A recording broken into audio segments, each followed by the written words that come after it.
ஹைங்க, இன்றைக்கி சூப்பரான தயிர் குழம்பு தான் செய்ய போகிறோம். இது செய்கிறது ரொம்பவே ஈஸி. டக்குன்னு செஞ்சிடலாம். சூடான சாதம் வச்சுட்டு இதை வச்சு சாப்பிட்டிங்கன்னா அவ்வளோ சூப்பராக இருக்கும். ஸோ அதுக்கு வந்துட்டு நான் ஒரு 1/2 லிட்டர் தயிர் எடுத்திருக்கேன்.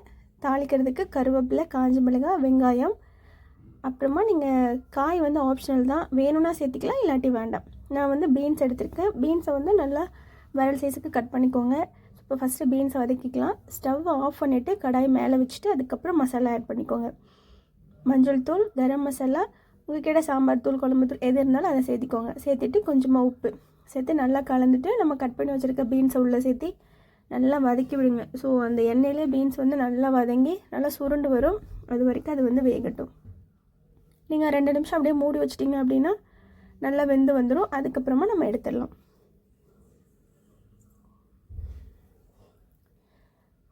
பாருங்கள், நல்லா அப்படியே சுருண்டு வருது பார்த்தீங்களா? உங்களுக்கு இப்போவே தெரியும். நீங்கள் லைட்டாக நசிச்சு பார்த்தீங்கன்னா காய் வெந்திருக்கா இல்லையான்னு தெரியும்.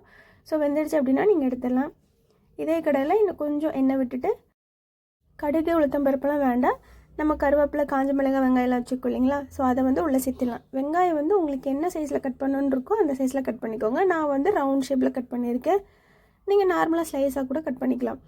இதுக்கு தேவையானாலும் உப்பு சேர்த்திக்கோங்க. ஏன்னா நம்ம காய்க்கும் போட்டிருக்கோம். ஸோ வெங்காயத்துக்கு மட்டும் லைட்டாக போட்டுட்டு நல்லா வதக்கி விட்டுருங்க. இது ரொம்ப வதங்கணும்னு அவசியம் இல்லை. சும்மா ஒரு 2 நிமிஷம் வதங்கினாலே போதும்.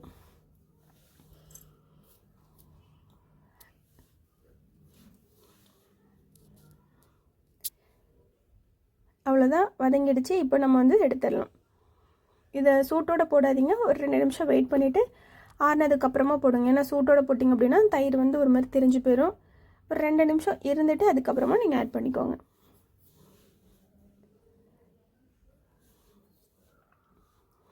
ஸோ ரவுண்டாக போட்டோன்னா அந்த தயிரில் அந்த வெங்காயம் வந்து ரவுண்டாக இருக்கிறது பார்க்குறதுக்கு அழகாக இருக்கும். அதனால தான் ஆப்ஷனல் தான், நீங்கள் உங்களுக்கு பிடிச்ச மாதிரி கட் பண்ணிக்கோங்க. ஸோ இப்போ தயிரில் நம்ம வேக வச்சு எடுத்து வச்சுருக்கோம் இல்லையா பீன்ஸு, அதையும் உள்ளே சேர்த்திடலாம். தயிரை வந்து ஒரு 2 நிமிஷத்துக்கு முன்னாடி நல்லா பீட் பண்ணிக்கோங்க. நல்லா கடைஞ்சி எடுத்துக்கோங்க. அதுக்கப்புறமா நம்ம வதக்கி வச்சுருக்க வெங்காயம், கருவேப்பிலை, காஞ்ச மிளகாய் அதையும் உள்ளே சேர்த்திட்டு நல்லா கலந்து விட்டுருங்க.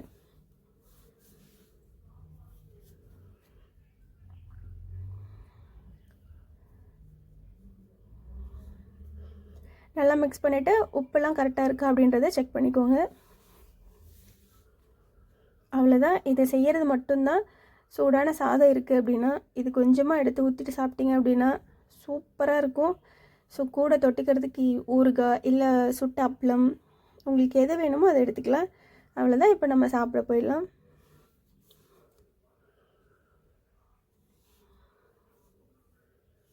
நீங்கள் ஃப்ரெஷ்ஷான தயிர் எடுத்தால் தான் நல்லாயிருக்கும். புளிப்பான தயிராக இருந்ததுன்னா கண்டிப்பாக நல்லா இருக்காது. நான் வந்து இன்றைக்கி வடகம் எடுத்திருக்கேன். அவ்வளோதான். இது கூட ஒரு வாய் வச்சு சாப்பிட்டு பார்த்தீங்கன்னா இப்படி ஒரு சாப்பாடு நம்ம எப்படிடா இவ்வளோ நாள் மிஸ் பண்ணோம் அப்படின்னு நினச்சிட்ருப்பீங்க. கண்டிப்பாக நீங்கள் ட்ரை பண்ணி பார்த்துட்டு அப்புறம் எப்படி இருக்குன்னு சொல்லுங்கள். தேங்க்யூ.